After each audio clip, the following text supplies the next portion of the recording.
အမတယောက်ပြောသလိုပဲ32ပုံမှာဘယ်မှာမှမရှိတဲ့ promotion ကြီးကိုပေးနေတာပါအရန်ကိုတန်တဲ့အမိုက်စာ promotion ကြီးကိုပေးနေပါလို့နော်စဉ်းစားကြည့်လိုက်လေဆန္ဒလလလေးတွေကိုပိုင်ဆိုင်စေနိုင်တယ်နေယူဟဲရှမ်ပူနဲ့ conditioner ကိုတဘူးဝဲတဘူးလက်ဆောင်တစ်ထောက်ဝဲတစ်ထောက်လက်ဆောင်ပေးနေတယ်ဆိုမှတော့ဒီလောက်တန်တဲ့ promotion ဘယ်မှာရနိုင်အောင်ပါလဲနော်နေယူဟဲဆိုတာက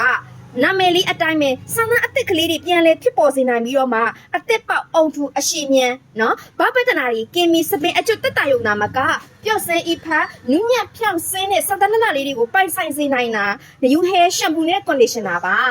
ဘူးအထောက်နှမျိုးလာတဲ့အထဲမှာမှ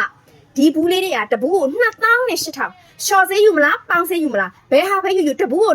2800တဘူးဝင်ရင်တဘူးလက်ဆောင်ရတယ်ဆိုတော့အလကားပေးနေတာနဲ့မတူဘူးလားတဘူးဝင်ရင်တဘူးလက်ဆောင်ရတယ်ဆိုတော့အလကားပေးနေတာပဲလေဒီပဲဖြစ်ဖြစ်အထောက်ပဲဖြစ်ဖြစ်အတူတူပဲတစ်ထောက်ဝင်ရင်တစ်ထောက်လက်ဆောင်အလကားပေးနေတာ9000မိုးဝယ်ပြီးတော့မှ9000နဲ့လက်ဆောင်ပေးနေတယ်ဆိုတဲ့ခါကျတော့ရှင်တို့ဘက်ကအရန်ကိုနစ်နာနေတယ်လို့များတွေးနေလို့မဲလား2800မိုးဝယ်ပြီးတော့2800ဘိုးပြန်ပေးနေတယ်ဆိုတာကိုအရန်ကိုနစ်နာနေတယ်ထင်နေသလား buy one get one တဘူးဝယ်တဘူးလက်ဆောင်တစ်ထောက်ဝယ်တစ်ထောက်လက်ဆောင်ကဲ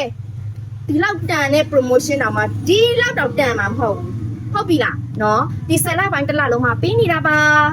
လုံးဝအမိုက်စား promotion ကြီးဖြစ်တယ်ရအပြင်ကို2200ကိုပြည့်တာနဲ့ရွှေလက်စုပ်အပေါဝင်ဘလောက်မပါကန်ဆာမင်းလေးရလည်းပေးထားသေးတယ်ဆိုတဲ့ခါကျတော့အမလေးနောက်ထပ်ပြောစရာစကားကိုမရှိတော့ဘူးနှစ်ယူဟဲတယ်နော် buy one get one ရတော့မြင်မြန်လာပါရှင်